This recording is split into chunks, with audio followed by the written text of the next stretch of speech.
Coming up on today's episode, Tesla reopens their factory, and that's not controversial. The largest solar installation in the U.S. just got approved, and apparently China almost crashed a rocket into New York City. I can't wait to hear about that. Let's get ludicrous.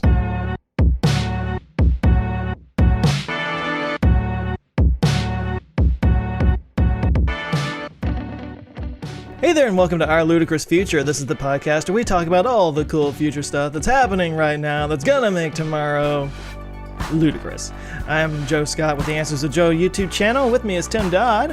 Hi, it's me, Tim Dodd, the everyday astronaut from space. And then we also have Ben Solons. What's up, guys? It's Ben Sullins, not from space. Although I've always wondered, are we technically in space because Earth is in space? We're just on spaceship Earth. But we're so deep. You're so deep. But we're within like an atmosphere and a magnetosphere and a something other sphere. And I mean, it's like, it's a spaceship, I guess. So there we are. It's spheres all the way down. Also with us today, listening and watching live, are our patrons in Discord. So shout out to you guys. How are y'all doing today? Hi, guys. We have new technology. Jurassic Park People can car. see us. Jurassic Park car. That's my favorite username I've seen so far. No, he has an actual Jurassic Park car. Oh, wait, really? What? He does. He shared it, and he's in my Patreon Discord as well. He either shared it there or he shared it here somewhere. But anyway, yeah, he has an actual the Jeep or the SUV thing with the. I believe it was the Jeep. I think it was the Jeep. Oh, that's awesome. Baby. If I had less to do, I would pull. Well, it the up other one was and a show you Ford. guys, Wasn't it a Ford Explorer? Yeah, with like a glass roof, I think. Yeah, that was the one where they were driving around. So if you guys it's a Subaru Crosstrek. Sorry. Oh, okay. That was not in the movie. Still cool though. There we Acceptable. go. So if you guys want to listen and watch live, like those cool cats and kittens in there right now, you can do so by going to olfpod.com/Patreon, signing up, and you get kind of early access. So thank you all for your support, and I think we've got an extra special one today. Yeah, this is crazy. And just a friendly reminder, if any of these topics you do want to just see the topic too, you can go to, what is it, olfpod.com/highlights. Yeah. Sure, olfpod.com/highlights. And you can just get the highlights of individual news things or our YouTube channel too. Yeah, there you go. Happy birthday. Sure. So where do we want to start? There's a lot to talk about this week. Here I literally woke up this morning like I have nothing to talk about, and I have 46 tabs open, I think. Should we go from most to least controversial or the other way around? Because I feel like that's the spectrum we're on today. Let's start with the hot controversy, because I've got a great segue out of it. Okay. All right. So That's thinking ahead. You don't belong on this podcast, sir. And I made a video under 20 minutes. Who am I? That is the most controversial thing I've ever heard. Let's start there. It's a new day, guys. So we have to be talking about the Boring Company then as the most controversial one, right? Or is there something else? All I've heard about. Yeah. Everyone just keeps saying the Boring Company's knocking over my house. Now, because we record this show on a Thursday, and then typically all the biggest things happen immediately when we're done, can we just say Elon Musk gets arrested? Or should we say doesn't get arrested? Because that's kind of where we're at right now. Just to recap, if you guys are totally unfamiliar, the Fremont factory where Tesla makes its cars in California reopens despite the Alameda County health officer saying, like Dikembe, like not in my house. And so this Elon kind of tweeted back, like, I don't care. We're going to do it anyways. And I'm going to be on the line. If anyone gets arrested, just make sure it's me. Which I'm not sure that's how it works, really. Like a whole bunch of people commit a crime and it's like, hey, no, just take me. Like, well, what about, okay. But they're open, making I volunteer cars. in tribute. Right, yeah. Not quite sure how that works. They're open. There's been so much back and forth on this that guaranteed by the time people are listening to this, the day later, there will be, like I said, Elon's either arrested or not. but Donald Trump got in on it, saying that they need to open it. Elon had this whole rant about we're moving to either Texas or Nevada. There's all kinds of stuff happening here. It's really kind of a fluid situation. But apparently the factory is open and making cars. There's even videos of cars leaving the facility. I hope that one of those might be my new Model Y, but we'll, fingers crossed, everyone. But yeah, so they're doing their thing. Apparently, now, part of the interesting bit here is like, if all you took this for were the face value tweets from Elon, which is totally reasonable for, not everyone to dig deeper, you might think that this is just a billionaire crybaby wanting to make more money and be greedy. And totally understandable if that's how people think of it. But did you guys see Tesla actually published a 40-page, not document, but like manual that they had created for all of their employees to come back to work safely? Yeah, so of course we don't hear about that. Right, exactly. So while this has been going on, Tesla actually had been working with their safety officer, I forget her name, to develop a plan on how to do it. And then you're seeing workers actually show videos of working at the factory with all the new safety measures. So they put in like barriers between certain stations where people would otherwise come in contact and they didn't necessarily need to. The shuttles that they have to come to and fro are to and fro. Look at me. Have social distancing stuff. They have masks. They have like. I was really shocked when I saw this because it was like, yeah, my first impression was like, oh man, this is not going to look good. You're just like some billionaire trying to make money. But then Tesla drops this like 40-page document with all these details. You're like, oh crap, like they really have been thinking about this. And so here they are. They're making cars. The latest I saw was that the Alameda County is like hopeful that they're allowed to reopen next week.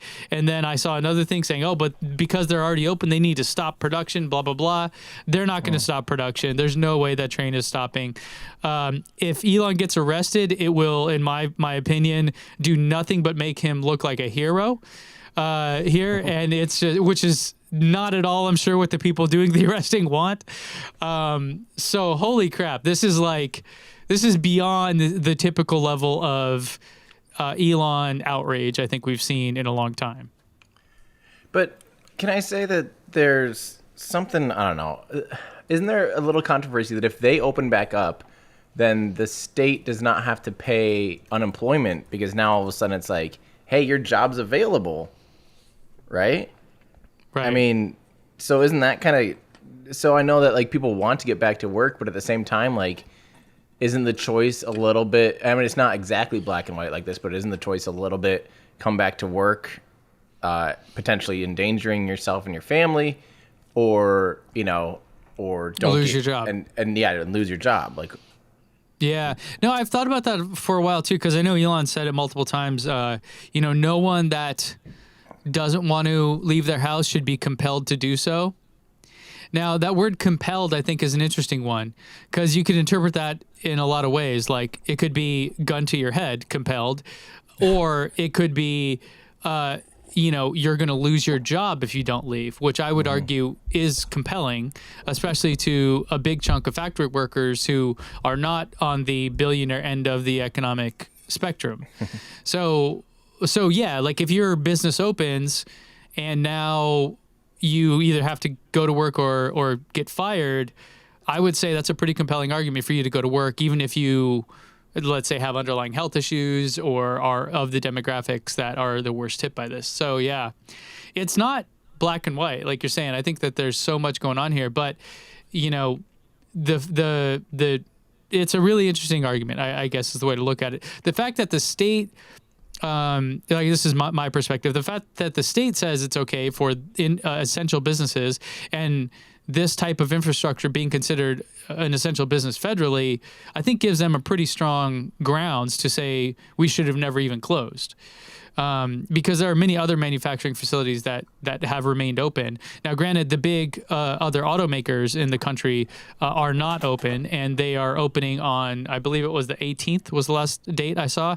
So what is that, Monday or early next week? Yeah. Yeah. And because of that, and a big reason there is not necessarily because they wanted to shut down. See, I think sometimes people misconstrue capitalism for altruism here. We're like, oh, they shut down because it's the right thing to do. No, definitely not. It's the union of the auto workers that said we are not coming to work. This is why you shut down. If you could have remained open and a few more people died, but we would have made more profit, I guarantee you 100% of those businesses would have made that choice. Like very, very seldomly, in my view, and maybe this is a cynical view of these things, but does a company act in their humans' best interest versus their bottom line's best interest? So what's Tesla doing here? I don't know. But they're open. Cars are coming out. I keep calling, asking for a Model Y, but I haven't heard anything. So what's your guys' take on this whole bit? And this is one of those things where I don't have it in front of me, so I probably shouldn't say anything. But I thought I saw that they did work out some kind of deal with the county. Like this morning, they worked something out to go ahead and open back up. And maybe it was because they had that 40-page document and were taking the precautions that they were and everything. I am not going to back down from saying I don't like the rhetoric he's been using. All right, let me just make that clear. But there's the difference between opening up like a warehouse or a factory as opposed to a place where the public is going in and out of, like a restaurant or something. Because there's only a set number of people that are going in to the factory or going into the warehouse. And where I come down on this is like, it's all about testing. It's still about testing, and somehow we seem to keep missing that piece of it. Like, okay, back when I worked at my corporate job, once a year, the insurance company would send people from, was it Quest Diagnostics, to come in and draw blood from all of us so that they could run blood tests to determine how much they could spend on whatever, blah, blah, blah. It's all above my head. But they were like coming in and doing blood draws on us. And I'm like, if they can do that, why can't they come in and test people on a weekly or biweekly basis and just make sure, okay, yeah, you're clean, come on in, right. or you tested positive, so let's trace who you've been in contact with, right. And you go quarantine now, like there are ways that we can do this with adequate testing, and where are the tests? Well, and that's like we're still waiting for those. That's the biggest thing is that whatever we're doing is going to be just totally shooting in the dark.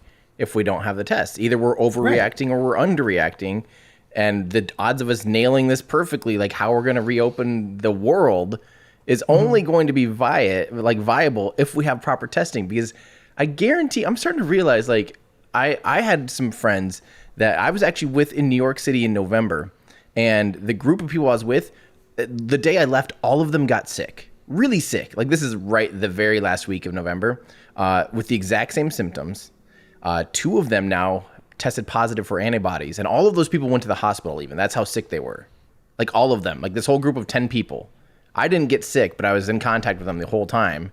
So this might have been, and so they came down positive. This could be a thing that has been way more prevalent than we realize. We're just now seeing it pop up in tests. We're just now seeing the fact that we don't have testing is definitely the biggest problem. Only then can we make educated guesses. Testing is happening. Though, I mean, I don't know about in Iowa, but I know in LA County, for example, anyone that lives there can go get a free test. And there's like several sites. You just drive up, you do it in your car, that kind of a thing. So it's coming. Yeah. But are they working with businesses? And I mean, like actually having, giving businesses and I don't office know. buildings. I don't know specifically about that, but I know like in the Tesla plan, their what's it called, return to work playbook, they did talk about temperature testing. So everyone has to get their temperature checked when they get on the bus and all those kind of things. Because otherwise, I mean, it'd be kind of insane. Imagine if you have to put 50 people on this bus and it takes 10 to 15 minutes for every single test. Like, dude, you're going to be waiting there for hours just to get a tiny fraction of people. But they are doing those kind of things, or they say they're doing them. So, yeah, there are ways to do this. But they might could rotate out, like do 10% or 10% a day, like 10% of people get, randomly called in to do a test or whatever. And that happens once a month. To kind of detect an outbreak and those kind of things. Yeah. I would also hope that they would do something like for sick leave, that they would kind of make it just unlimited right now.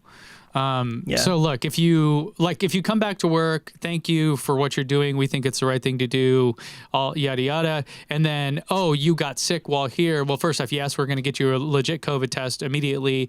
And then if you are sick and need this, we're going to cover all the expenses in your pay. So, because clearly we were the ones that compelled you to come to work.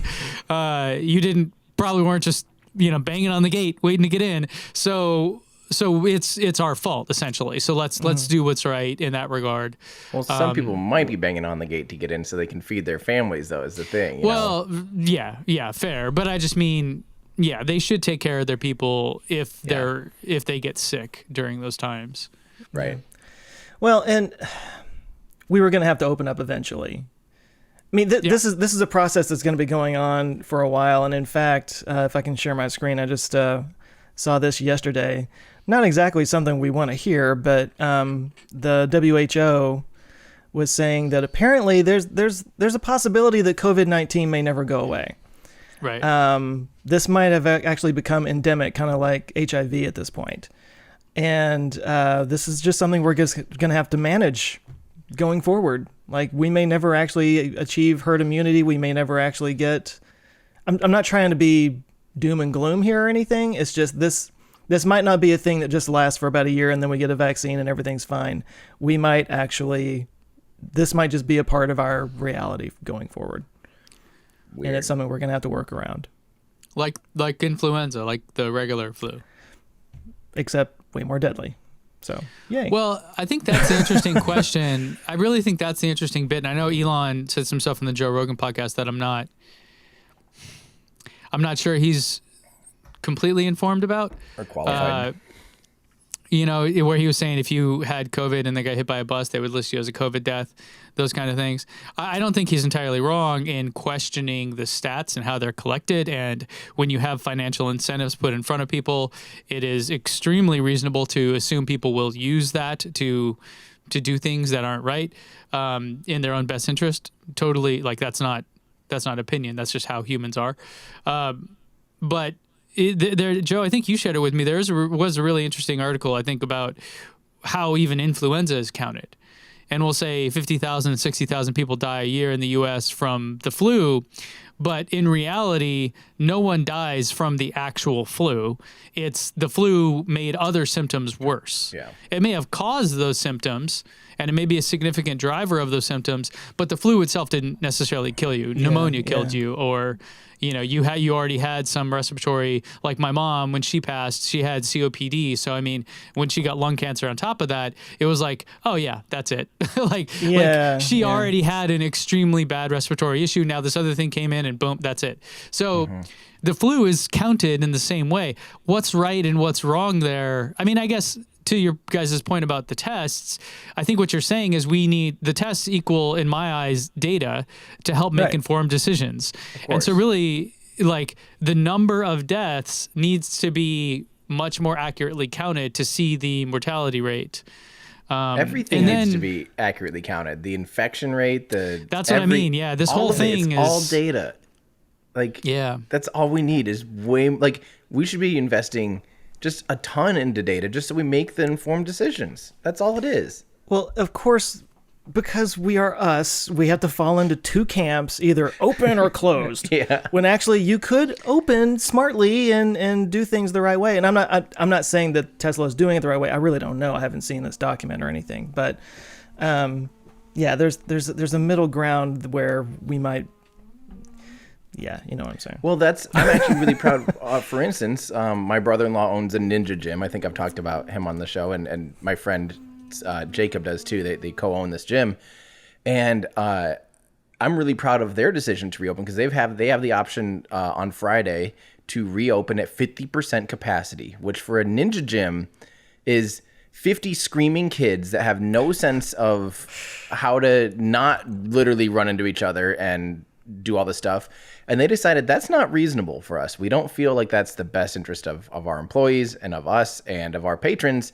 So what they're doing is they're going to be doing 10 people for the foreseeable future by appointment only, and doing like station wipe downs every single time, and like isolated areas just for now. I think that's a good, safe, like, you don't have to be closed or like floodgates open. I feel like they made a nice plan of like what works for us and our size of gym, for the amount of equipment we have, and for, you know, getting people in here to be able to at least utilize some of it, but doing it in what I think is a nice, safe, conservative, in between way. Yeah. Yeah, that makes total sense. I mean, and that's where California, what we're doing is that phased reopening kind of a thing. Like, I posted a photo of me and my family at the beach the other day, and people kind of jumped on me about it. But the thing people don't realize is, like, our beach plan is, I think I maybe mentioned it before, it's called Keep It Moving, to where you don't stop and sit on the beach and like have a party. You just keep going. And in doing so, you're literally out in this giant space. Like, it's not very, like, the risk is extremely low. And so, yeah, I think, I don't know, like, our mayor here in San Diego has been emailing the governor, because they put out this plan to say, okay, to reopen to the next phase, you have to meet certain metrics, which apparently are, from their perspective, kind of impossible to meet, which again leads to fudging of the numbers. Because if I have a financial and economic incentive to tell you, oh yeah, nobody has it, we're good, then I'm going to do that, right? Versus let's just be open and honest about it and allow things to move and kind of monitor the situation. So the thing I'm kind of curious, and maybe this goes a little bit into tinfoil hat category, is the contact tracing apps. Have you seen these? I mean, I've heard about them. I don't know much about them. The what? So, okay. So one of my good friends who's a really, like, one of the world's best security experts, his name's Troy Hunt. He's down in Australia, and they just implemented something, I forget what it's called, like Corona Safe or something like that. And what they do is they actually track who you come into contact with. And so if someone ever is found to have COVID, they can go back and see who else potentially has it and all those kind of things. South Korea did that because they traced a single patient outbreak to 7,500 people using an app like that. Yeah, and the whole irony to me is, I'm like, yeah, the NSA already has all this data. Why do we need to and it's funny, like legit, I don't, like, it's mind blowing to me, like, yeah, the Edward Snowden thing. Remember this biggest scandal in, like, cyber U.S. history? Remember that? It's like we completely forgot, and, like, we just don't believe it. They're like, oh, the government needs you to install this app to do this content. I'm like, bull. They already have all this data. Yeah. They could literally run a query today and figure it all out. Like, that's no. Exactly what my dad said the other day. I was talking to him, and, you know, he's not a conspiracy theorist, but, like, he pulled a little bit of tinfoil hat on and goes, well, this sounds pretty convenient. Like, they're now going to get all of our data and be able to track us anywhere we go because they can say it's for the coronavirus. I'm like, Dad, they can literally already do that. It's like, not the government. The company's going to, I'm like, no, definitely the government. Like, this is, you don't need a fancy new app to do this. And that's the deal, is like that it's not a tinfoil hat thing. We have documents. Obama, it's not like some made up thing, you know? That's the irony in that whole situation, is like, it's already there. They've already got it. Why do you need us to do anything? Just use the tools already at your disposal. On one hand, I'm like, if we have this technology to be able to literally trace, like, somebody came down positive, we can literally find out every single person they talk to. We can lock it down. We can keep this thing in place. And it's like, yes, we have this technology to, you know, at just the right time for a global pandemic. We need to use it. But then the idea of actually using it is like, ugh, that's sketch, you know? Right. And so there's this, I'm of two minds about it, but that's true of everything. Yeah. It's I feel like I am glad that at least this is making a lot of people reflect on, I'm going to go ahead and say it's like the polarizing effect of where everything is a this or that. Yeah. Like, I'm hoping that maybe, I still am way too optimistic about it, but the idea that maybe people will start to realize that there are, like, in-between choices, and that I don't know, maybe that's... Tim has hope for humanity. That's adorable. That's so cute. Can I just share, though, like, it's very rare, anybody who might be from Dallas or North Texas knows this, it's very rare to have, like, perfect weather here. It's always either too hot or too cold or too humid or whatever. This last weekend, it was perfect. It was like 71 degrees, light breeze, everything you could ever want in weather. And so my wife and I, we actually went out to the lake that's nearby, and there were a whole bunch of people out there. Everybody was, spaced out, so it was cool, families and everything. And it was just like, we got some food, and we went out there, and we sat by the lake, and we had a nice little picnic, and it was just like, it just felt good to see people out and watch kids playing and, just families and stuff. And it just like, I don't know, like I needed that. And then I turned around and looked, and on the tree behind me, somebody had drawn a penis. And you also needed that. You didn't know you needed it. I didn't know I needed it, but I did know, Just a little slice of humanity. Summed up right so Tim, there. you had a good segue out of this? I did Save us from the pandemic, Tim. Until the penile tree syndrome. Oh, I threw a curveball in there. Sorry. Well, is there any other Tesla news? Because I have a really good segue out of Tesla. Is there anything else we can talk about Tesla? So much, man. Okay, so Give me another Tesla, and then I'll segue out of that. We're working real hard for this segue. Yeah, It better be good. Yeah, jinx. Okay. All right. So we have some other news coming out about that California car maker, or still, I mean, who knows what tomorrow brings, but currently California car maker. From Reuters. I love when mainstream media that is supposed to have credibility gets in the clickbait game. Oh, it makes me feel so good. And here we have Reuters saying exclusive. First off, Tesla's secret batteries aim to rework the math for electric cars in the grid. Now, you may wonder, was this a headline from 2008? No, this is a headline from today. So Battery Day is coming up. And this apparently we'll be hearing a lot more from Tesla about the battery tech that they've been working on. And Elon has even said, he knows what it is and he still can't believe it. All kinds of stuff here. But apparently there's some stuff here about the million-mile battery is here. And there's a partnership with CATL. I always say cattle just because it sounds cool. I love it. I was born in Texas. Cattle's the thing. You don't want to say China's contemporary Amperex Technology Limited? It's a few more syllables. I like how Limited gets its own letter in this whole. Yeah. Like just because if it was cat, it would be stupid, right? It'd be more cattle's joke exotic way kind better. of stuff. And there's only one C. There should be two C's. Right. Yeah. Who is in charge of naming things? I want to protest. We need Joe to do another whatever it is, like the Bureau for naming things. Oh, right, yeah. That thing I do that's really funny. That's up there with if you guys remember Kevin Nealon, Mr. Subliminal. Oh yeah, that was one of my favorite skits ever. Anyways, Saturday Night Live. So apparently they're doing some new battery stuff in China that is for the China Model 3s. And it's going to be renewable, like being more reusable versus now where it's kind of hard to do that, which by the way, if you guys haven't seen that episode on Fully Charged about how they actually recycle lithium ion batteries or EV batteries, it's kind of fascinating. And it's kind of insane what you have to do because it's super dangerous. You can't just like cut into this thing and, but there are, I guess, companies that do that. Apparently cattle, as I'm calling it, who knows, they're working on these lithium iron phosphate batteries, which use no cobalt, which is great. Should bring down the cost. Also, it makes it easier to package them up. They have a thing called the cell to pack that eliminates this middle step of building cells.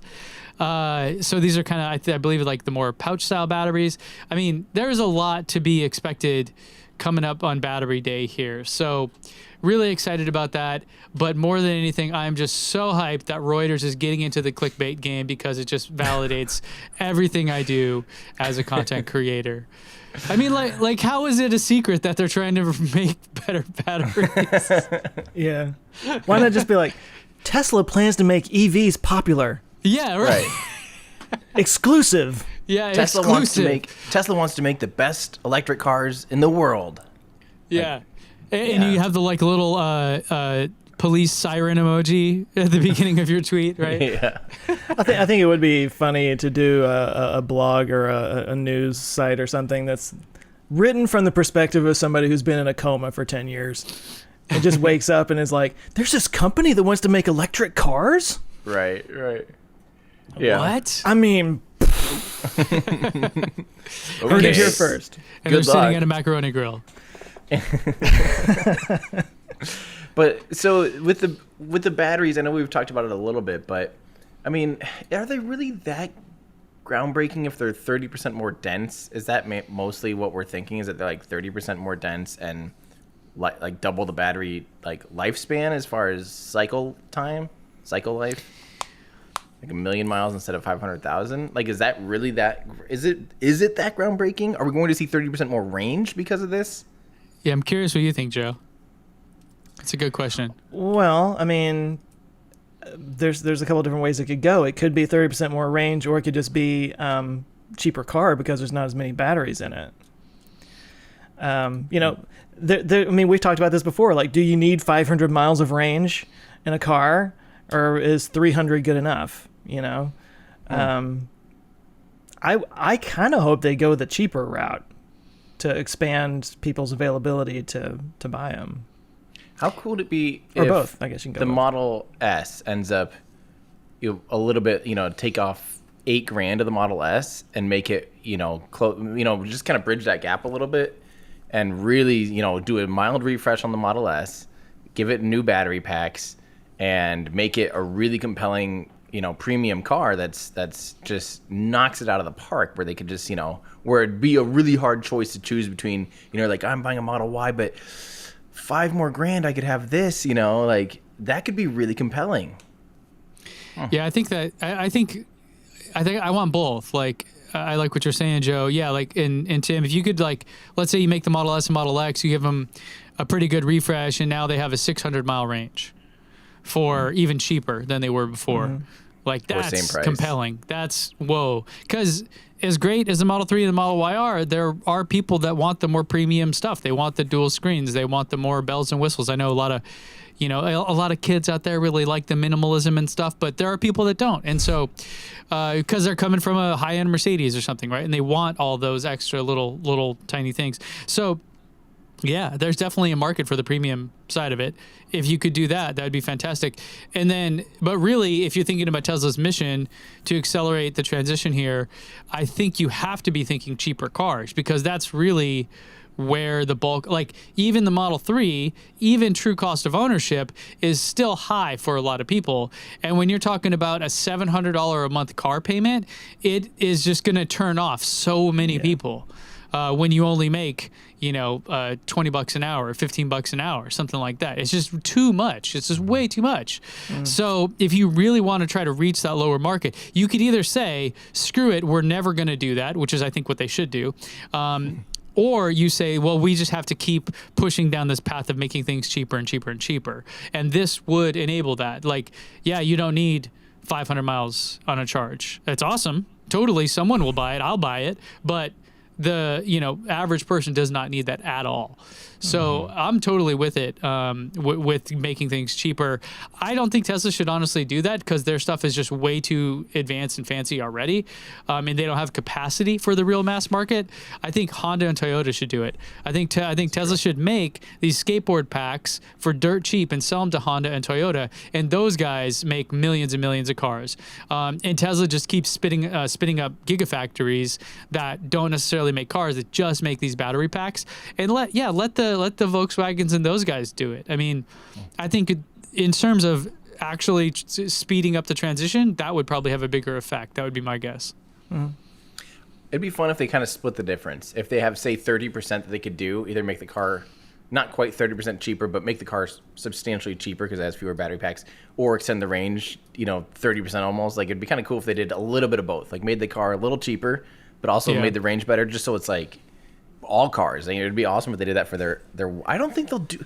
Do you think they would actually put this new battery pack in the 3 and the Y already, even though the 3 and the Y already have a newer battery system and a compelling range and all the stuff already? And the Y just came out. So this is specifically talking about the Chinese-made cars. So this is because they're doing the lithium iron phosphate battery pack, they're not doing the same kind that they have here already. So I would say no, but I think we're going to hear updates on the dry electrode thing and some of that. And my hunch is that some of those may already be in production. Some of those may already be in cars out there today. Probably not Model 3 or, just newer Model 3s and Model Ys. But in this report, they talked about this update here to the lithium iron phosphate battery packs, the cobalt-free ones, mean that it will be less than $80 per kilowatt hour. They're saying the cost of the cells dropping below $60 a kilowatt hour. And if you remember, $100 per kilowatt hour is kind of where the cost of making an electric vehicle would be on par with cost of making a gas vehicle. It's like the break even. Right. Or the pivot point or whatever. Right. So in theory, you could still have a really dope Model 3 and it be cheaper than it is now. Like let's say same specs, 300 miles range, whatever, but just, 10 grand cheaper. That would be killer, dude. That would be amazing. Yeah. But even if they could go down like $4 grand or something, that'd still be substantial. That would still be a substantial savings on a, $35,000 car. Yeah, it's hard for people to really grasp, right? Like when you go to a Toyota dealer and you look at cars, you can get like a brand new Corolla for like $150 a month. And for most people, that's fine. That's that's actually a good car. Like, man, I bought a new car. Like I know the first time I bought a brand new car, I was like, whoa, like I've made it. I didn't buy a used piece of junk. It still has the smell. Yeah. And that was literally the Model 3 was my first brand new car I've ever bought. So when you look at that, and then, when you look in, what's your gas cost? What's all the maintenance costs? What's all these other things? Right, it does come out to be $500 a month, but that's not the number you see. I really would love if Tesla could do something like provide you the energy for your car and charge you for that separately, and then lease the car to you for even cheaper. So if you bought a brand new Model 3, it'd be $199 a month. But you have to buy your energy from us, and we're going to charge you for that. So in the end, it's $400 a month, but we're separating out those costs, so it makes it seem cheaper. I don't know. I don't know how that'd be possible, but right, I see what you're saying. You have to. That's the perception that is hard to break. Oh, so it makes me wonder though. If they're putting these new batteries in the potentially Model S and X in the U.S., right? Do you think, is there a chance at all that they gave NASA the upgrade battery pack already? Ooh, probably not, but go ahead. Hit me with it. This is the new, this is the NASA official vehicle to get astronauts to the pad.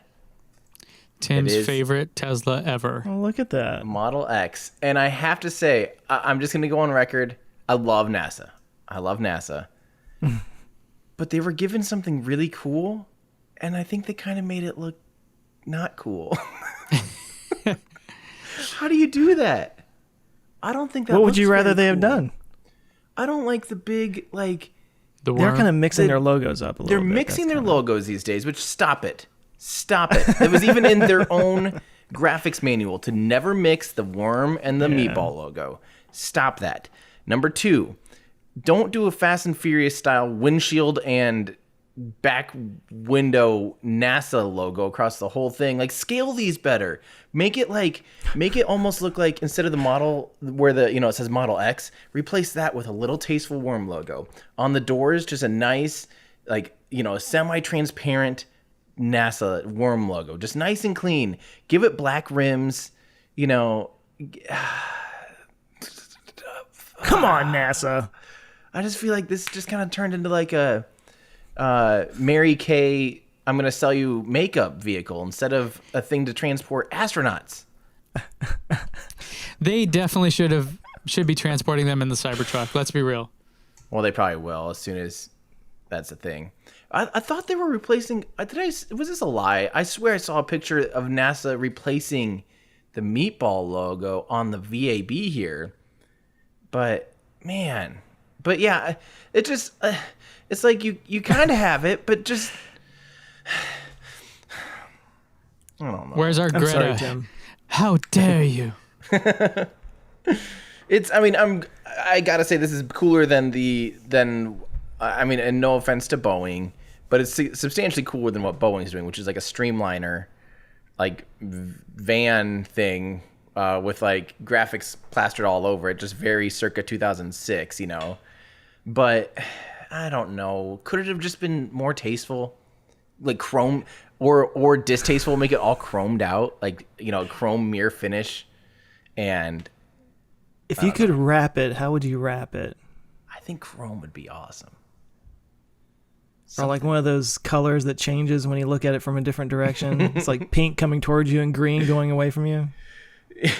No. But imagine if it was chrome and it pulls up to a Starship. I know Starship will eventually be out of the pad, but it'll be a long time before astronauts do that. But then you definitely need to roll up in a Cybertruck. You know, stainless steel Starship, stainless steel Cybertruck. That would be epic. Yeah. Ooh, what if the demo, like they did with the Roadster for Falcon Heavy, what if the demo for Starship is launching a Cybertruck into space? Well, wouldn't that just be riding on like coattails? It would look like the Starship was having a baby in space. And a tiny, it looks so baby coming out. Itty bitty, teeny tiny little Cybertruck compared to a huge Starship. What I want them to do, I want them to put their show, you know, when you go to Tesla.com and you just see the 4 cars lined up right now? I want them to send that up into space, an actual showroom with their cars lined up, and they literally film it live. And when you go and click on it, it has this 8K camera, right? When you go to the website, and you're seeing an actual feed of these cars, and then like the HTML crops into whatever car you're looking at, but it's a feed from freaking low Earth orbit of the Tesla showroom, and they just send that thing up. That's what I want. No? Are you saying that 4 cars could fit in the payload bay of the Starship? Oh, with room to spare. Easily. Wow. I mean, you could fit multiple in a Falcon 9 fairing. So are they stacked sideways? You could easily mount them to like a room. Think about how big 1,000 cubic meters is bigger than the entire internal volume of a 747. A 747 is like not even 800 cubic meters of volume. Starship's fairing is bigger than that. Think about how many cars you could park in the middle of a 747. I mean, shouldn't we be sending cars that hurt the planet off to space and not ones that help the planet? That would be really like, get these things out of here, you know? Yeah. Tion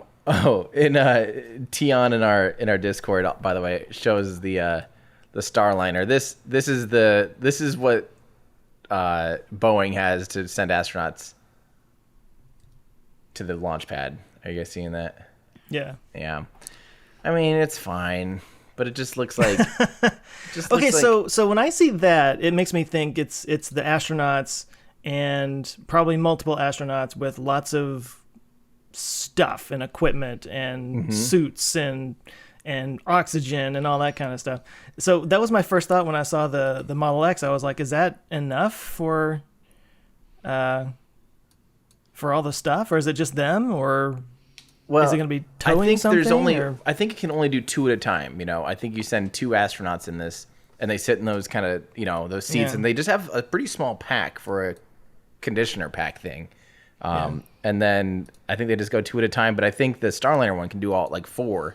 So you'd be rolling up in a little convoy with Model X's. But yeah. So there you go. Well, I mean, they just got it. Maybe they're gonna fix it up. Maybe they're gonna do some cool stuff to it later. Yeah, maybe we'll see.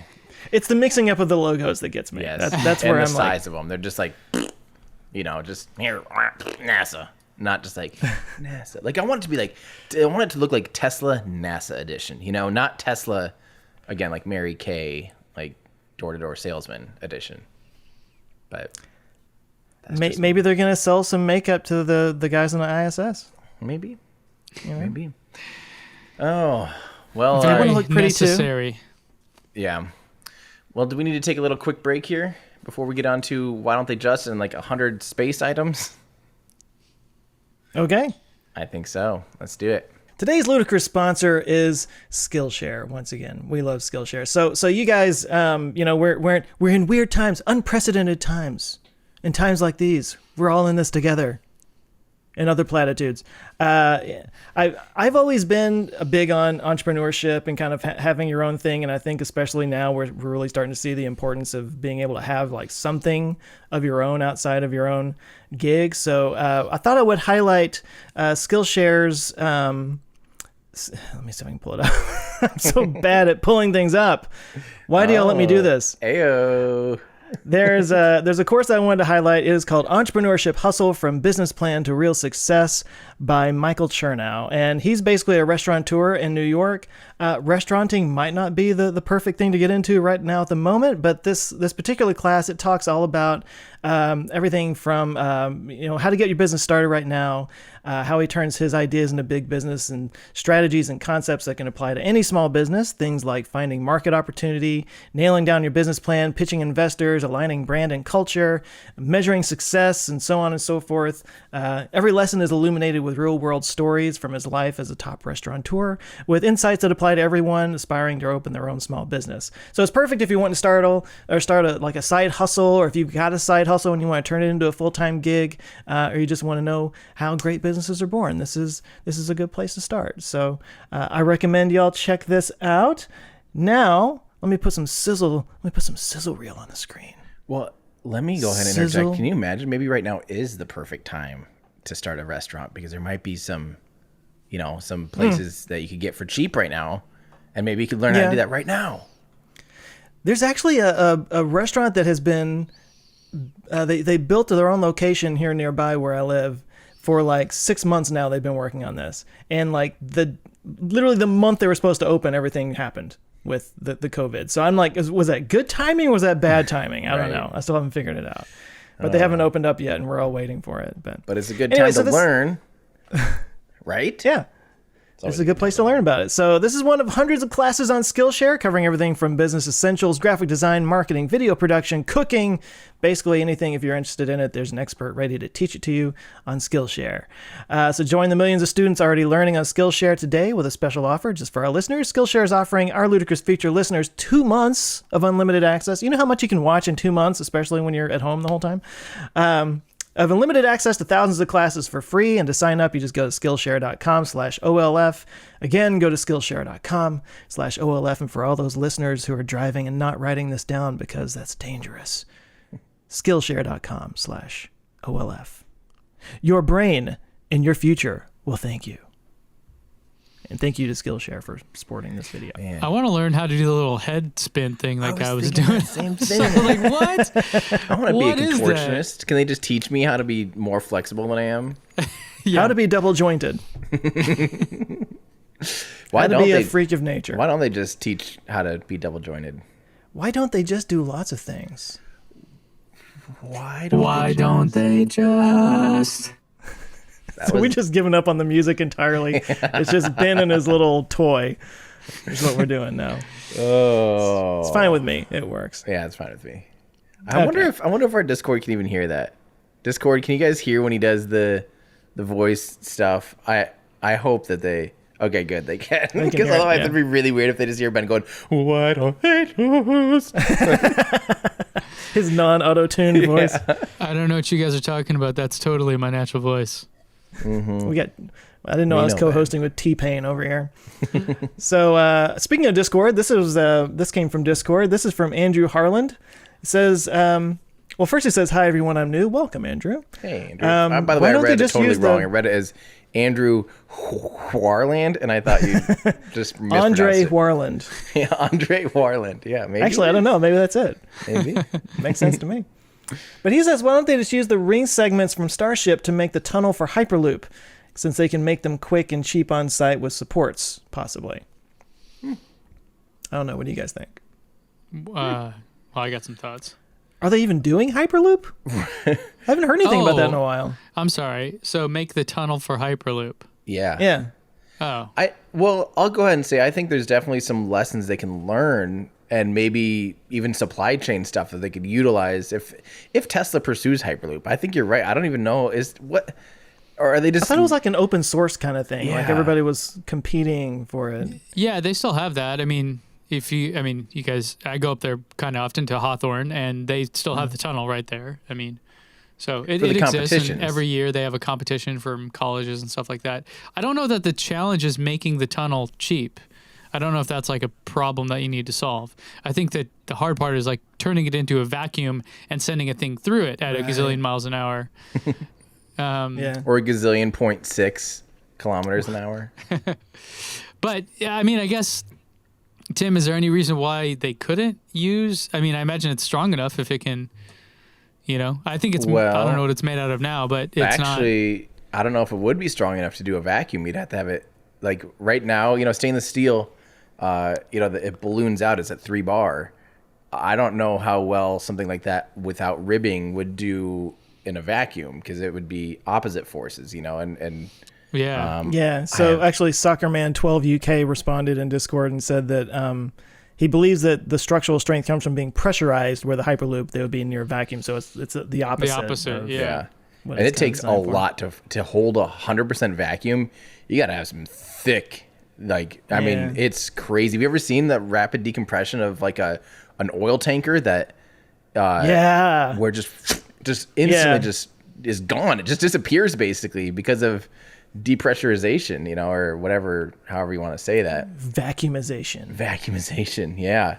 I think, I really think, I don't think those two things would cross over, but some of the manufacturing processes, some of the lessons learned, maybe some of the welding techniques, some of that stuff could cross-pollinate. But I think 9 meters wide is too big also. It's too big it's not the same size as the boring, tunnel if they wanted to keep it uniform. I think they'll just end up with something fairly different. Yeah, and so when I first read the question, that's what I thought was the boring tunnel, which we do have a bit of news about. But I thought, there's no way that's strong enough. But Hyperloop is a pretty different thing than the boring tunnel. So, yeah, like to build the boring tunnel, you have to actually, it's like concrete. It's like a massive, super heavy kind of structure that they're building inside of there. It's not just like, a piece of metal. Right. So, yeah. So my question is, and maybe you know this, Tim, the ring segments, I think that's kind of the crux of what he was asking. Like, they already have these ring segments, they could just use them. Are they arriving at Boca Chica in ring segments, or is it just like a flat sheet? A flat sheet, and then they, okay. Yep. They roll it in one of the tents. So then that doesn't really, I don't know, my take is that doesn't really help with their supply chain if it would have to like go through Boca Chica and then wherever it is that they're building a tunnel or wherever it is that they're doing the Hyperloop. Right. I could see a Hyperloop. We talked about the spiral ring welding thing. That could be more useful for a boring company thing. Where you could just have a tube and just make it keep going and shape it as it goes and weld it as it goes. And I don't think that is actually how the one. I don't remember the boring tunnel because there's a full like quarter mile or 400 meter long at least. It's a pretty long stretch. It might even be like a full mile stretch out at Hawthorne. The test. I don't remember. Is that spiral or is that ring segments?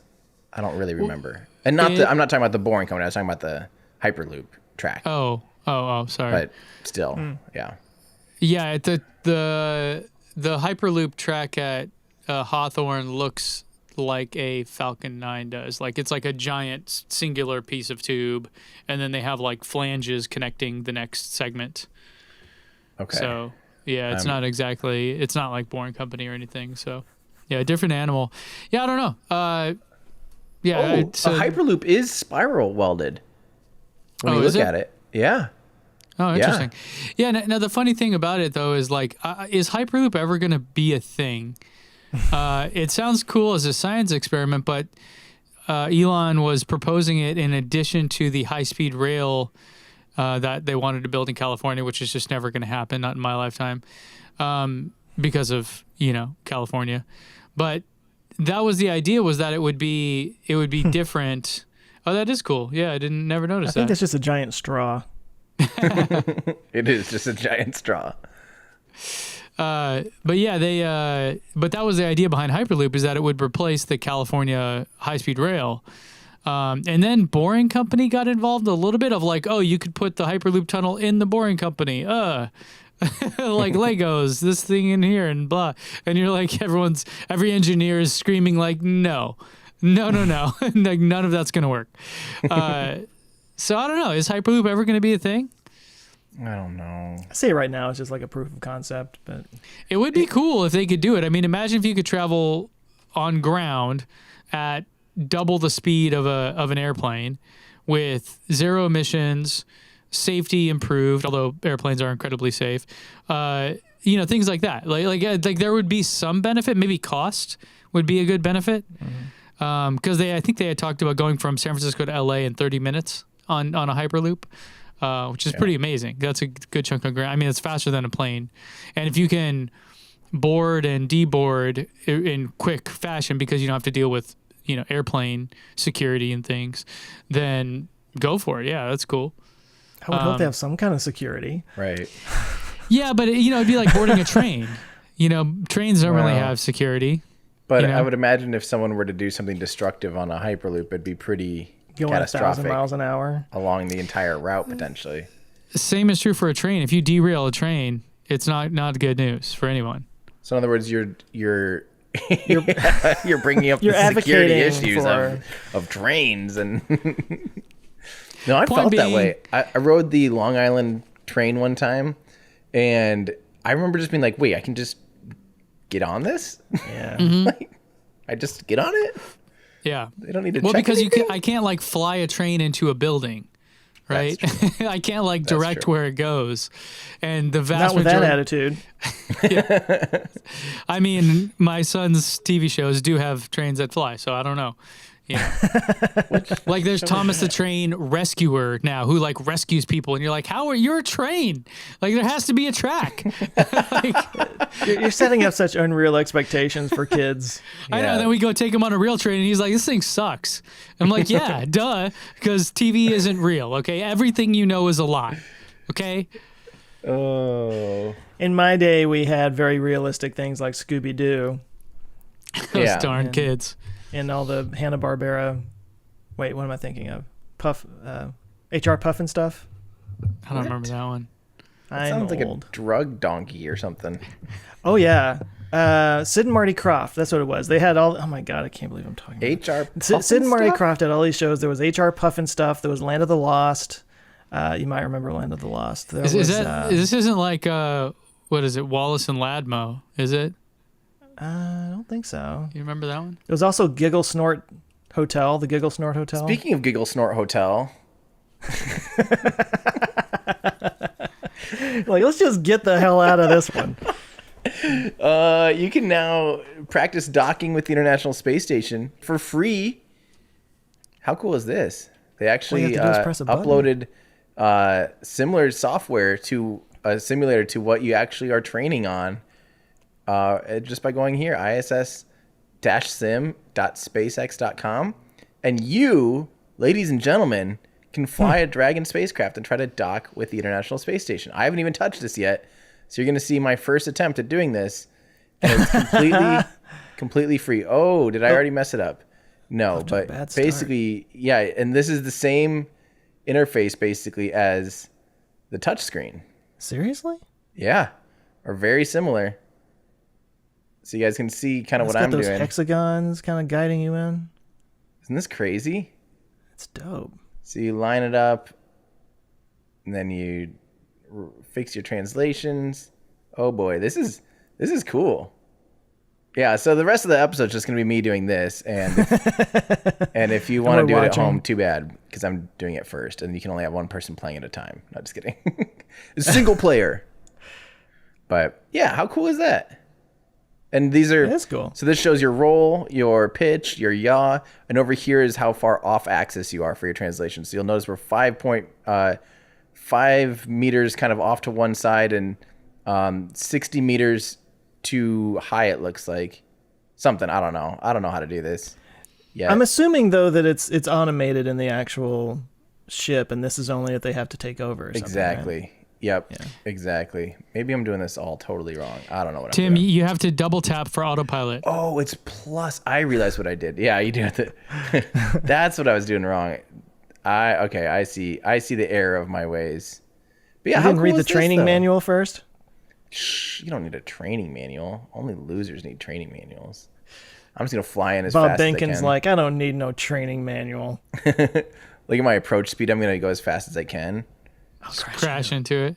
Yeah, let's see what we can do here. Please explode that thing. Is this like Kerbal? Is this similar to how Kerbal looks and feels, or This totally is different? it's Turn this into definitely- a Michael Bay movie. Yeah, we can actually fly around here. Here's another fun thing. Guess what? There's some. You can have the Earth be a sphere, a oblate spheroid, or you can have flat Earth. Oh no way! Yes. Okay, now we're gonna. You can turn Earth Oh, flat. that's funny. See? Oh, you're flying past it. Proof. Yeah, flat earthers gonna use this as like. Wake up, sheeple. Yeah, there's also a Tesla Roadster behind you, I guess, when you first take off. Crash. Do it. Oh, you're going too much time. Go back, go back. I want to show you guys the Roadster. Okay, well, anyway, I'll try and crash into it. Is that what you want? Is that what you want? Is me to crash? Yeah. We can crash. You're just spinning now. Okay, we'll crash into You're going full on Gemini 8. Was it Gemini 8? Here we go. We can crash right into the... I don't know what that is. The something module. Here you go. Let's see what happens when you crash. Oh, you just Boom. bounce around. Oh, fail. Fail. But yeah, I just thought that was really cool. So There's definitely no check explosion. that out. No Man. explosion, boo. wanna But see again, yeah, iss-sim.spacex.com. Pretty cool. For all of those just listening, sorry. But speaking of astronauts doing it for real, look here, you can see Bob Behnken is touching the screen to prepare to dock to the ISS or something. And in the background, you see Doug Hurley. They are officially in their quarantine, so we're not the only ones in quarantine right now, because before you fly to the ISS, you do need a full 2-week, very strict quarantine period to make sure that they don't accidentally infect the members of the ISS with anything. Especially, can you imagine if they accidentally took up COVID to the ISS? I mean, right now it's like, you got to be very careful, because we are now 2 weeks away. We're less than 2 weeks away from this. That's so awesome. And just a reminder, what I'm talking about is these two humans, Bob and Doug, are flying to the International Space Station on SpaceX's Falcon 9 inside SpaceX's Crew Dragon capsule. First time returning humans to space from Florida, from the United States, since 2011. So this is a huge mission. And guys, I want your opinions. I'm one of not very many people that has permission to go to this mission for NASA and like view it under pretty strict safety guidelines. I don't know. I hadn't really considered traveling during this period, but as things are starting to open back up, and if I drive down, do you think it'd be, I mean, wearing a mask and gloves and Wear stuff? the spacesuit the whole time. You're good. Well, so what would be the benefit of it outside of just seeing it go up in person? Because, I mean, like, honestly, I kind of want to see the video, like, with all the video footage that they have to actually have the inside the, are they going to have footage inside the capsule of the guys? so. I mean, Yeah, I assume. I would assume so. You wouldn't really be able to see that from there, I guess, if you had I a know, that screen is or kind of the thing, is like, honestly, the best views are on the webcast, really. But Yeah. but I've never seen a crewed launch before in my life. NASA definitely wants coverage of this because it is their biggest thing they'll have done in a long time. And I think it would be pretty cool to, I don't know. I mean, would you be able to get interviews with anybody or Probably not interviews, but go to like, inside there's still access some or press. something? There'll be an outdoor press thing where they Yeah. have like a stage and people are socially distancing for a press conference even. Yeah. So, I mean, I think it'd be cool. It'd be a mark in history where all the pictures of everyone would be everyone in face masks and stuff like that. It'd be interesting. And I really do want to go. I'm just trying to figure out what's socially responsible and what. Yeah. I say do it. Yeah. I mean, you're driving in your car. It's funny because I've been looking to do another range test in my Model 3, and my concern is a bathroom. Because if you think about it, I'm going to be gone for 4 or 5 hours, and with everything closed, where will I have a chance to go to the bathroom? It's like, Well, that's the funny thing, is a lot of the superchargers, the bathrooms are in restaurants. or a mall or something. Yeah. Oh. Yeah. So like, you might want to bring a mag. You know what a mag is? Is that one of those like little toilet things with sawdust, basically?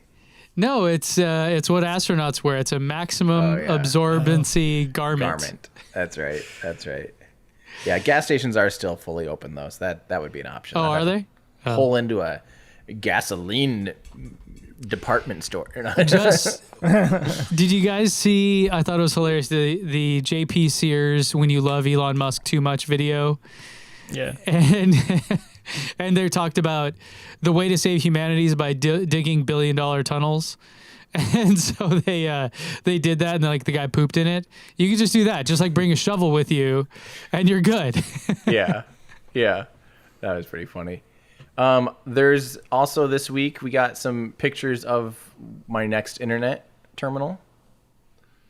This is the first terminal or first photo of a Starlink transceiver, but I'm guessing this is very preliminary. This looks photoshopped. Don't think this is what it'll end up looking like, but what we're looking at on Reddit, someone posted, Fluid Mechanics Doubts posted a picture of Starlink transceiver, and it basically has a pin connector, I don't know. It's just a black box that says Starlink and SpaceX. How do we know this isn't photoshopped, man? Come on, look at that. It's true. I don't know. I mean, he just took a picture of a what is it? A phase array receiver or something like that. I forget what it was called. Yeah, it is. And someone noticed that they're mil-spec weatherproof connectors. I remember reading about that. A Canon plug, which would make it so that you could have this outdoors potentially, because this probably will need, it needs to have line of sight. So this might have to be something that's outside and have weatherproof. I wonder how that works with like clouds and things. Clouds, no problem. Really? Yeah. Oh, because it's not right. It's not visible light. I was thinking about this the other day because somehow my dad still has like dial-up internet. It's amazing. What still does? So whenever I go out there, I basically don't have any internet. So that's so nice. For something like this, no, I was like kind of thinking in my head, like, how would that work? Could I just like put that outside the window of my bedroom, and does it have Wi-Fi, and I could just connect my computer to it through Wi-Fi? Would I have to run a cord somewhere? You might have to bring a Wi-Fi router. It'd be like plugging into your cable modem. So it'll probably just have Cat5 off of it. It might have its own Wi-Fi transmitter. I don't know why. That'd be convenient for people that don't want to buy another piece of hardware. You just plug like it in, literally plug it in, and it's broadcasting Wi-Fi. I probably wouldn't opt for that, because in my house, for example, we have the Wi-Fi mesh network thing because of the different stuff in the walls. It's like, the signal doesn't, like, a lot of newer homes are built with metal studs, and that just messes up all this kind of stuff. Right. So I don't know that I would like want the built-in one, because you'll want to upgrade that over time and stuff. But think about how cheap a built-in like Wi-Fi. They can do it fine, but I'm saying I would not use that. Right, you would. I would use Well, as long as it has both. Right. Yeah. Speaking of SpaceX and satellites, and internet and satellites and space and stuff like that, it was announced that Planet, formerly Planet Labs, but now just Planet is the name of the company. They do a lot of satellite imagery of the Earth. They're well known for that, but they are going to be launching 6 SkySats into space on a Falcon 9, offering targeted coverage, unrivaled rapid revisits, and raw image capacity. But notice that they said they're launching onboard. Did I misread this? Oh, okay. Did I misread this? I swear that they were linking on a Starlink mission. Wait. Yeah, they're ride sharing on a Starlink mission. I think. Someone help me. SkySats right there. SkySats will launch on SpaceX's 9th Starlink mission. Yeah. Okay, good. I didn't misread. Which is crazy. So Starlink missions already have 60 satellites in them and pretty much stuff the thing to the gills. Where are these satellites going to go? It's crazy. They'll just strap them onto the outside of the fairing. It'll be interesting to see how that fits, and if we get pictures of that, and if we know, they might be at the top of the stack and they let go of those first and then let go of all the Starlink satellites or something, but that'll be interesting. But I think what was this one? Okay, I want to save the best for last, but another exciting thing coming up this weekend, they're launching the X-37B military space plane. That's that little Boeing miniature space plane that we know very little about. This is the super secret one that we have like photos of and all the details. Yeah, well, yeah. But what's interesting about this is it's going to be launching on top of an Atlas V this time with no solid rocket boosters and the 501, so a 5-meter wide fairing, but no boosters, which is pretty unusual actually to see a 5-meter fairing and no boosters. But this thing is pretty light and it's only going to low Earth orbit. But it also is sitting on top of a new service module below these fins. They conveniently leave those out of the pictures. There's something right below here at the very bottom of these pictures. That's the secret part. That is probably the secret part. But they also did say kind of what's inside the payload bay. There's a couple tests and stuff, which they normally don't talk about it at all. So we're seeing some stuff. I don't know why it's getting discolored right there. It's a bit gross. It left it out in the sun too long. Or it's sweating. It's nervous. Those are pit stains. But yeah, that's going to be fun to watch because it's just cool to know that what we're seeing, and it's like the secret space plane. And the last time it was up there, it spent over a year in space, or was So it cute. several years? I don't even remember now. But yeah, I remember it was like 4 or 5 years or something. it was a long time. Maybe it was only 2, but it was a while. But lastly, the big one this week, I didn't talk about it last week because it did launch on May 5th. So that was before the show. China successfully launched their new Long March 5B rocket, which is this is kind of comparable to like an Ariane 5 or a Falcon 9. It actually, as far as configuration, is similar to like the Energia, where it's a core hydrogen stage with strap-on liquid fuel boosters. And this thing took off. It has about a 25-ton payload capacity. So again, very similar to a Falcon 9. And they launched with their new crew capsule, which frankly looks a lot like a Dragon capsule. And I cannot find a name for this. So if you know the name for this thing, please let me know. But it used to be the Shenzhou, but people are thinking it might be still Shenzhou. They just are not renaming it. But yeah, so it launched Shenzhou capsule out to, I think, 8,000 kilometers at its highest point, and came back in for a nice spicy reentry. But this is the Long March 5. Like I said, it's not very tall, 57 meters tall. That's quite a bit shorter than a Falcon 9. Its diameter is 5 meters, which is pretty wide. It has a 5-meter fairing up top. Payload to LEO is 25,000 kilograms, or so 25 metric tons. Yeah, it's pretty cool though. And then the interesting thing about it is, so this thing's landing on land, kind of like their Shenzhou currently does and like Soyuz currently does. But what's interesting is instead of using retrofire rockets like the Soyuz capsule does, it is landing on airbags, similar to Boeing's Starliner lands on airbags too. But it Looks like sounds R2D2 like, had a bad day. Yeah. seriously. Almost looks like Darth Vader's helmet. Yeah, it looks like R2D2 made a helmet of Darth Vader. Yeah. That thing is beat all to hell. Isn't that nuts? But it came back. It was a very successful test, which is exciting because China is working on trying to get to the moon. And I believe this space capsule will be what they use to actually go to the moon. So that's really good news. But the interesting part of all this is that core stage. You know, the Long March has this big giant core stage. Well, that was uncontrolled after they put it, and this basically gets into orbit. This huge stage, it's over 20 tons, is after it deploys the payload, is just kind of floating there in space, uncontrolled. And it crashed down.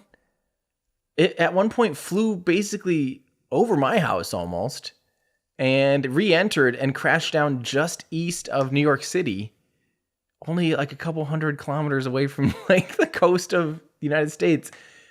I can't believe they're not doing a controlled re-entry of a 20-ton hunk of space debris. Couple 100 kilometers. Speak to me in miles. Sorry, I mean it's probably like 200 or 300. I don't know how far that is. That might be 1,000 miles or something east of New York. I can't really tell on this map, but so like probably a couple thousand kilometers away from New York, but still it's within the vicinity. And yeah, I don't know. It just seems insane to me that they just let it just ballistically re-enter with Is there not some kind of agreement, treaty, global accord? Don't drop rockets on me, bro. Something. I thought so. I thought it was just generally a good idea to not do that.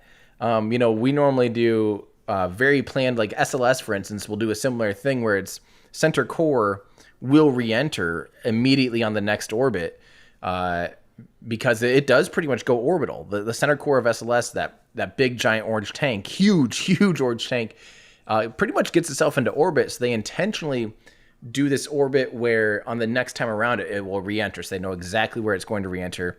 They intentionally let it burn up in the Indian Ocean, just kind of in the middle of nowhere. There's an exclusion zone, so there's no boats or planes flying in there. And this is not doing that. And maybe they're going to get some flack for it if they don't start at least making their orbit in a similar manner where the spacecraft does a circularization. So it doesn't do a ballistic reentry, but the core stage does a more controlled reentry. But yeah, kind of crazy, right? That's nuts. They kind of just do what they want to do, feels like. They kind of do. And now that they're could be affecting other places, I think it's kind of because they kind of just used to drop boosters on they still sometimes do on their own villages. That's one thing. But then when you start dropping boosters on New York City, it might be another thing. That's an act of war right there. Yeah, I mean, we did drop a booster on a cow in Cuba once, and it was not a good thing. Yeah. That's the chances of that happening are probably so incredibly small, right? Because Cuba itself is not like a giant place. Like, how many cows are there? Even hitting New York City, like, is infandescent. Like, it's pretty small. In the grand scheme of things, it's tiny. It's a tiny, tiny little dot. Just zoom out on Google Maps sometime and just imagine, like, hitting it with a dart, right? It's not a big place, really. I mean, yes, it's densely populated, but it's just kind of this little, so imagine even trying to hit that from space. It'd be pretty impressive. Imagine being on a ship out in the middle of the ocean and that thing just happens to land on you. Ugh. Yeah, the odds of that. Yeah. Would be terrible. Well, the one thing China is doing right, I feel, though, is renewable energy and solar installations. So, Joe, hit me with some of this solar news you got there, bud. But it's this not ain't China, right? It ain't China, but this is China the is doing US solar. of A. Let's take a moment to stop raging for just a second about our current administration in the United States and celebrate that they approved a $1 billion solar project in the Nevada desert, or Nevada, depending on if you're actually from there, that is going to be the biggest solar project in the United States. Wow. It's a 690 megawatt project with, a 380 megawatt battery storage. Ooh. Which is pretty Wonder who's pretty going to cool. win that contract. Yeah, so this is will serve NV Energy, part of Warren Buffett's Berkshire Hathaway conglomerate. So Nevada is trying to get to 50% renewables by 2030, so they got 10 years for that, and 100% clean energy by 2050. And it says the power from this would feed Las Vegas and potentially additional areas in Southern California. So there was a little bit of this is actually Sun Edison is what's going to be running this, but there was a little bit of controversy over this because it's taking up so much land, and there was like it kind of goes against some of the conservation projects that are going on out there. But it got passed by the Bureau of Land Management. It would be the 8th largest solar plant in the world, according to the statement. It's going to create a peak of 900 construction jobs and support an additional 1,100 jobs in the area, and could be done by 2022. Whoa. Wow. That's quick. I just had the biggest, hypocrite moment for myself where I'm like, I remember there's talks about some federal land being used for energy, and I remember thinking, like, of course they're selling off bits of, preservation land for oil and stuff. And then it's like, no, they're actually selling off bits of federal land for solar farms. And I'm like, but wait, like, how do I actually feel about this? I don't know how to feel now. Yeah. Well, so wait. there's so right here it says that some clean energy groups have called this like basically a devil's bargain because it is opening up this land for solar, but also for oil and gas. Mm-hmm. So, so you're right to be mixed on it. But it says the Gemini project would offset 385,000 metric tons of carbon dioxide, or the greenhouse emissions of 83,000 cars. What, a year or? Oh, well, it doesn't say per year. I was going to say that's not that much. Well, I guess that it wouldn't be. They're both a unit of emission. So I guess 83,000 cars on the road a year, or whatever, emitting versus Versus how many people live in Las Vegas? Like 5 million. But that still is a removing 83,000 cars from the road. I'm or good with offsetting. it. But the interesting thing here, and I was working on a video about this. It's funny, actually, me and Andy Sly both had parallel thinking on the same idea about like what actually causes climate change, or, humans, like what activities do we participate in that we could change to really have an impact.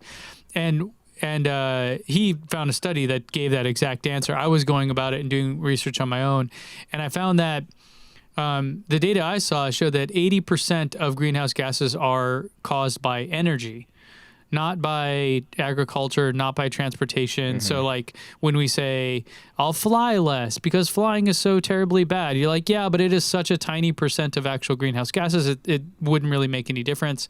Same with like eating, not eating meat. Yes, sure, it is, directionally the right thing, but overall, it's not a huge amount of a big polluter compared to energy. And so when you see this, I'm super excited about these. That's why actually this website, Green Tech Media, I'm super hot on, because they're all about this stuff. And thankfully, they have backing of a big media company that can pay for this, because no one is interested in this stuff. Like Not as much as they should be. They're going to have to go the Reuters clickbait route pretty soon here. But the point being, the biggest problem is storage. It's not even generating energy. And you can just look, if you Google the curtailments, which is when we don't generate as much energy as we could. So if you see wind turbines going and some of them aren't, it's because literally there is nothing you can do with that energy that it would generate. Same goes for solar. And the amount of energy being curtailed in California alone is massive. It's a huge chunk. So when you look at that, you go, like, storage is really the problem, I think. Or not the problem, but the challenge. So yeah, it's great that they're going to have the 380 megawatt hours. Is that what it's called? 380 megawatt hours? Yeah, of storage. Yeah. So gravitricity, on that note, this is one of these gravity storage things where they build this long tunnel and then, let the weight drop down to gather energy from it and then lift it back up during the day.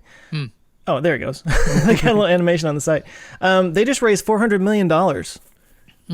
Cool. In a Series 2 funding or whatever. It's not on here, but I saw it yesterday somewhere. Wow. We're starting to see some more efforts like this. What I think is cool about this is they can find old mine shafts and old, already drilled for oil and gas or whatever, and just use this as a weight thing. How cool would that be if they were able to repurpose oil rigs with gravity energy storage? That would be amazing. Yeah. And while I'm already up here, I had pulled this up. So in a first, according to the New York Times, renewable energy is poised to eclipse coal in the U.S. this year. Wow. And that's partly because of the pandemic and the way our use of energy has changed. But coal's been on a rapid decline for a long time. Do they have a chart of that? Because it's actually natural gas that's been eating coal's lunch forever. Yeah. So coal is almost dead at this point, really. But being that it's the most polluting type of energy, I'd say it's a good thing. Yeah. That and Tim's burps, I don't even burp that much. Come on. All Iowans burps. Yeah. Iowans burps. Yeah, that's the interesting thing about that whole thing. So that stoked that we're seeing that I'll just say energy storage, gravity fed is super interesting, I think. But I don't know why it hasn't taken off more. Because there's so many different ways, that people are doing that. Nevada would be a great place, actually, to do the gravity train thing, where it's just like what you're doing there conceptually, but instead of digging a 5-mile deep hole, you just run it up a mountain, and it's the same concept, and it'd probably be easier to implement and cheaper and all that. But yeah, storage is really where I covered that fairly recently with the flow batteries. I kind of looked at the same idea of the curtailment and everything, being able to store it. I think, if you had $1 billion burning a hole in your pocket, that might be one of the places you'd want to put it.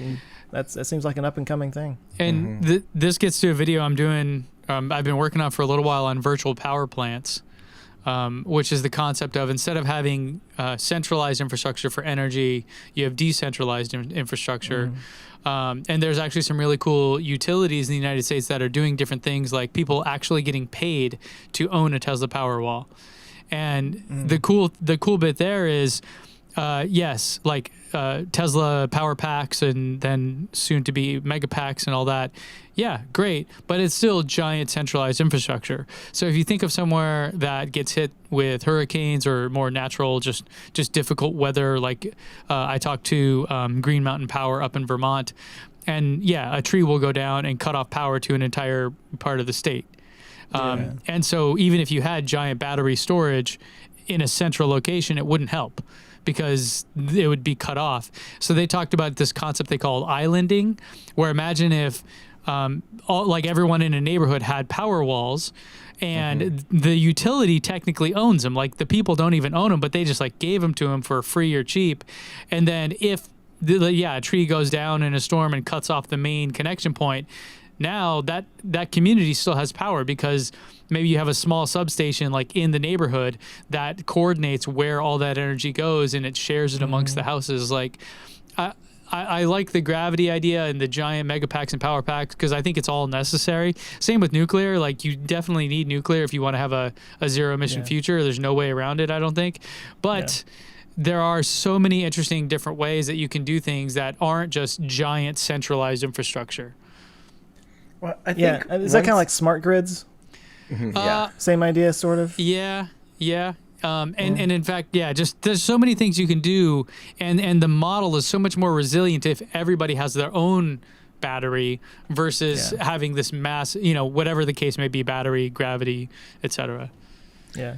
Well, there's something, it clicked for me. It was only like probably 2 years ago when I was really looking into buying an electric car, and it was the most like, I don't know, freeing thought to realize if I had solar power on my roof and I had my own battery pack, that like I would be able to just like generate my own power to drive my car. And I mean, I don't know why it like suddenly clicked. I know it's a total, literally it's your reality, Ben, but like I'm just like, wow. And then it makes you realize if everyone did that, how feasible it is actually. Well, an interesting bit about this is that in a lot of countries in the world, a lot of more developing places, that is the cheapest and best option. So centralized infrastructure in certain developing countries is just not even a possibility. But I literally can buy the stuff and install it on my house wherever I live in the world, and I'm good. I don't need anyone else for any of this stuff. Drop Starlink on there and I've got my own connection, get some vertical aeroponic gardens and I've got my own food, get these hydro panels, I've got my own water. Like literally you can be like off grid for probably cheaper and easier than it ever has been. And the thing that always resonates to me is, I'm sure, I don't know why there's this negative sentiment out there around this being like some hippy dippy stuff from California. Like there is nothing freer and more empowering than being independent of everyone else. Like if that's not the most like libertarian idea in the world, then I don't know what is.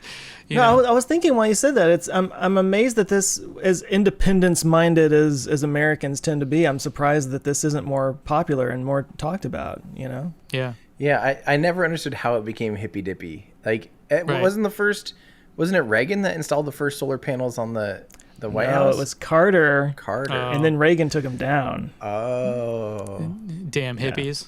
Actually, I don't know if I may be wrong about that. I think Carter might have had like a solar water heater up there. Oh, cool. I don't know if it was solar panels, but it had some kind of solar system. Okay. Those are super cool too. I've been looking at those.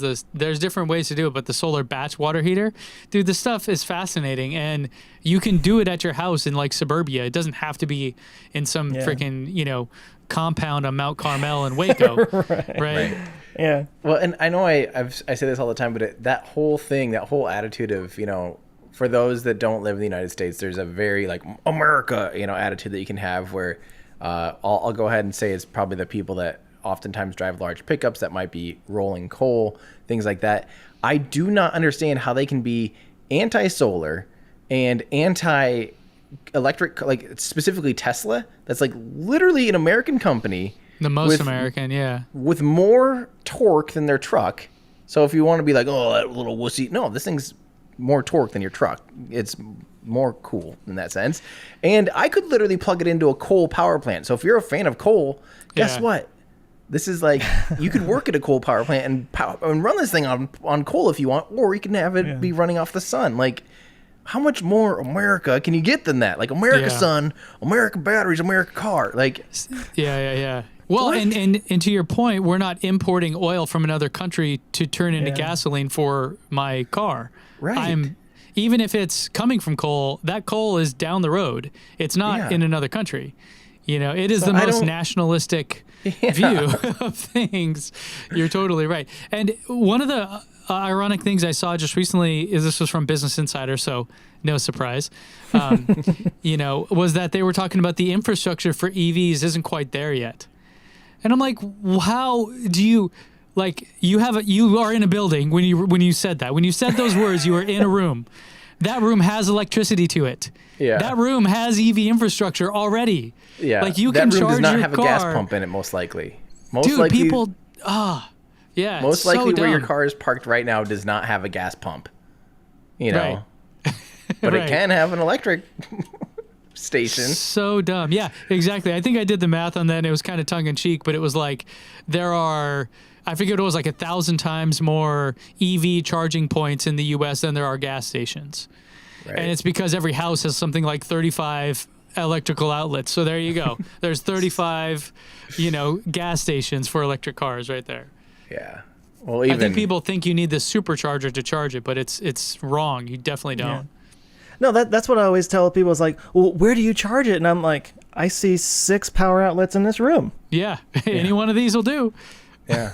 Yeah. I mean, when it comes down to it. Can I just throw everybody for a loop for just a second? Because please. this literally just came through on my phone in this little Apple News thing. We were talking about the X37B launch coming up. Apparently, according to this Wired article, one of the experiments that's on this is an experiment into space-based solar power. Oh, yeah. We've seen that before, right? Where they would beam it down. We haven't. Yeah, so it says... I think we've actually seen it.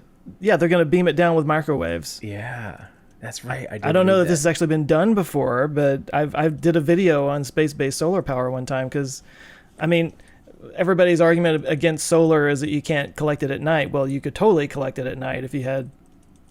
Right. Yeah, in theory. Right. Well, but you don't need to collect it. Like we were just talking about, collecting it isn't the problem. Like we have way more. We are already collecting way more than we can use. Yeah. So storage is really the challenge. Yeah. Well, anyway, we were talking about this earlier and this just came through and I was like, oh, that's cool. But it would be neat if you could have a consistent, reliable, where you didn't need storage. It was just 24/7, or maybe the amount of storage you need is minimal. Yeah. Yeah, because it's consistent power. Yeah. Yeah, that thing always confuses me a little bit. It just seems a little like, how could that possibly, think about how much it costs to put something in space. Like, how can it be cost effective to send solar panels up in space, convert it into microwaves, shoot it back down to Earth, have another solar, microwave converting station, yada, yada, yada. Like, how can it be worth it? Storage. I got it. Yeah. It's not, because that's not what they're doing. It's the 5G coronavirus controller. That's what it is. It's the mothership. I'm telling you. Or they're just going to start laser beaming us in the head. Yeah. Space lasers. Wasn't that a plot to a Star Wars movie? Isn't that the plot to every Star Wars movie? Giant laser in space that blows you up. That blows things up. Okay. Speaking of videos, you guys making any videos still? Well, I heard you actually have a 20-minute video. Fake news. I want to, I got to see this. Yeah. I put out a video. I hit publish right before I went online. I have you a video. did? Remember, Okay. Well, I know what I'm doing. Remember last week I said I will have this video out before the end of the week, or before we record next week. Guess who did it? That was my goal, is to It was hard. I did a video about, the classic metric versus imperial mix-up that NASA had. It's like a lesson of all time. Is like they messed up the conversion. I never quite knew the actual story there. Like I didn't know what exactly they mixed up. How they mixed it up. And the hard part about the video is there's no footage of this. It was 1999, and the footage is garbage. There's like two 20-second clips of this entire thing. So trying to like fill B-roll of this was very, very, very hard. In 360p, I'm sure. Oh, yeah. Like literally 120. There's a thing that was 8 frames a second. I'm like, what is 8 frames a second? How did you... Yeah, I feel like we settled on 24 frames a second like in the silent movie era. minimum 24 because I shoot 30 because I'm a digital boy. I don't get that. I don't get the idea behind that because it's like less choppy or something. The motion blur is less than 24. Are you talking about 24 versus 30? Yeah, this argument keeps popping up, and I'm not sure. I've always heard 24 looks better because we've been trained to see what 24 looks like. I think that might be changing just because there are so many different options now. But for the longest time, I mean, for 80 years or something, there was 24p, which was movies and cinematic, and then there was basically 60 frames interlaced. So it was 30 frames a second, but 60 and that was interlaced television, frames. right? And that was television. Here in the U.S., it was 25 frames a second. Right. Like abroad, basically. Yeah. PAL. Yeah. So silly. So it just kind of looked like cinema. Because I know, like, when I was early on trying to be a filmmaker, of course, all I had to shoot with was video cameras, but it looked like video, and I wanted it to look like film. So there were these conversion softwares that you can make it look 24p. Some worked better than others, but it was like this whole thing you had to go through all the time. And of course, now you can just set the setting on your camera, 24p if you want. You didn't have that option. You can even just change it in the editing software, right? Yeah, it's not even a thing now. But that's what I'm saying is like, especially when Peter Jackson did the Hobbit movies in 48 frames a second. So there's all kinds of different The Hobbit, is that the Lord of the Rings movies, or were there actual movies on The Hobbit? That was the second round. Yeah, like I never saw Hobbit movie. I never saw them either. I just was not interested. I always got confused between Lord of the Rings and Harry Potter. I just never understood. They're kind of the same to me too, to be honest. They came out at the same time. There's like a little brunette boy, who was on some mission or something. I don't know. Fighting. There's like dragons and wizards and elves, and I don't know what the hell is going on. Oh, somebody is having a stroke out there listening to this right now. I can tell. Yep. But yeah, there you go. I made a video. You're welcome, internet. Let me check Reuters. Exclusive. YouTuber makes video and posts on channel. What? How could this be? A world first. Yeah. What about you guys? Joe, what you got? I got a video on string theory for Monday, which somehow I've never actually covered. You've never? Really? I was thinking I know. I've never actually covered string theory. I was thinking, haven't you covered string theory?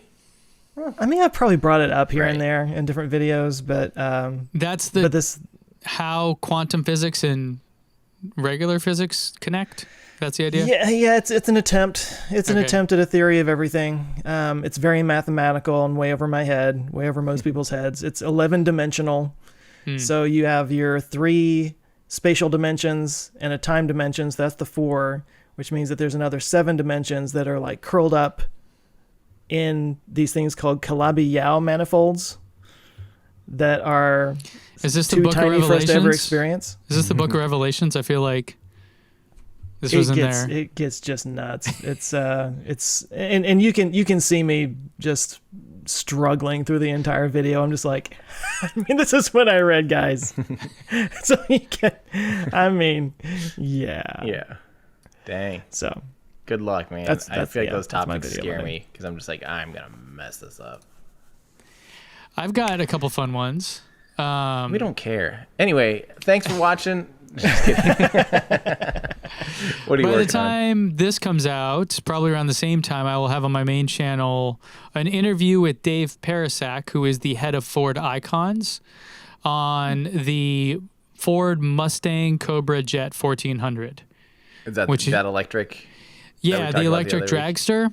And I remember on the show being like, what? Why? What is the blah? And then talking to him, I feel like such an idiot because apparently the Mustang Cobra Jet is their racing car that they do every so often as a show of force of like, look at how badass we are and what we can do.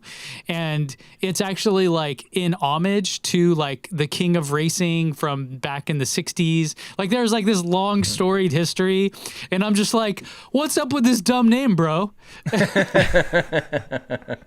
So I feel bad, but I mean, kind of we were talking about earlier, like Dave Parasak is a car guy as a car guy can be, right? Like he was director or like chief engineer for Mustang for like 10 years, right? The guy like grew up in Ford and had every single job and was in charge of every single cool car that they've ever made.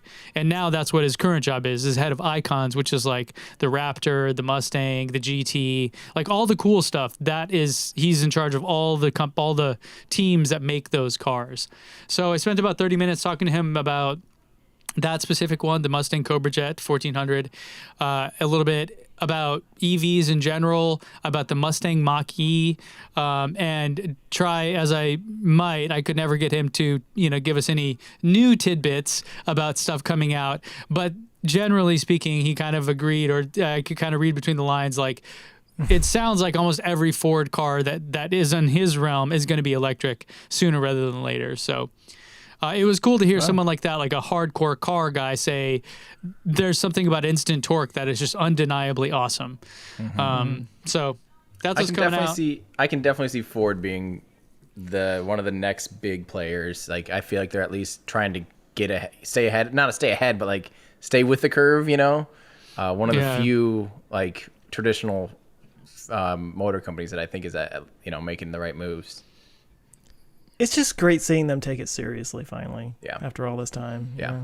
That's exactly why I've been kind of optimistic for them. You know what I mean? Like GM, I'm still very skeptical of, especially when they come out with this like big demo battery thing. And they're like, oh, look, it beats a Tesla. And you're like, yeah, it has like 800 kilowatt hours in it. Look, of course it's going to go. What the, like it was just kind of a big smoke and mirrors thing, and you're like, show me the car. I want to see this thing. I want to ride in it.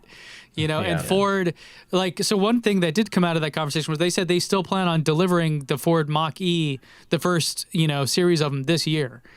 And so I'm like, dude, I'm stoked for you guys. Like I think the thing's going to sell great. I think it's a great car. So. And just having that option on a traditional floor, on a traditional, like where people are going shopping for cars, they go to their local Ford dealership. I live 10 miles away from a little town called Hudson, and they have this, this is a town of 3,000 people, and they have a Ford dealership. And people just go there to get their next car. They've never considered anything else. And going there and seeing like, oh, you mean, honey, could we could just plug this in at home and we'd never have to, Well, and it's pretty cheap. Turning. It performance-wise, it's going to blow any other gas car out of the water besides some like stupidly expensive one. It's very functional and it's relatively inexpensive because they still qualify for that $7,500 tax credit and $2,500 in California. So 10 grand off, bringing it down to like the low 30,000s for very decent specs in terms of range and all those kind of things. The UI and the interior, I was actually probably most excited about what they did on the interior. The rest of it, you're talking about the Mach-E? Yeah. Like the rest of it, I could kind of take it or leave it. Like, I think Teslas look better. I think whatever, but it's fine. But the interior, I was like, this is kind of the best interior I've seen in an electric car because they do what Tesla did, but they kind of took the best of what Tesla did and then just kind of one-upped it a little bit. You know what I mean? So things like that, I think it's going to, like you're saying, it's going to open a lot of people's eyes that maybe previously were super skeptical. But since Ford is doing it and they're doing it with the Mustang, no less, it's not like it came out with some, compliance car nonsense. Like this is like they're, this is Festiva. Yeah. You know what I mean? Like a Mustang is one of their most sacred brands that they can. So, Yeah, like I'm in, man. I'm stoked for them. I can't wait to see the electric F-150. You know they're gonna make a really dope Raptor that's gonna try to compete with Cybertruck. It's gonna fail, but it's gonna be really dope still. You know what I mean? So yeah, so really hyped for them. And so that's what Friday's video is, and then more stuff coming next week. So Sweet. Cool. Good stuff. Well, We're just pumping out content for the people. yeah. Crazy. despite nobody watching. Hey, it'll come. You build it, they will come. One day. I'll watch it. There you go. You got me. That's it. Well, sweet. I think we did it. All right. Well, Thanks for watching, everybody. we'll see And you listening. guys in And Discord. Our ludicrous Future. Hey, thanks so much for listening. If you like what we do and you want to kind of help get it out there, you can give us a nice review on any of your podcast streaming platforms, whichever one you use. That kind of helps get it out there. Also, we do have a Patreon set up, so you can join us there at patreon.com/ourludicrousfuture. You can get your name in the credits, meet a whole other group of like-minded people. It's a lot of fun. We do appreciate it. We'll see you there. Thanks.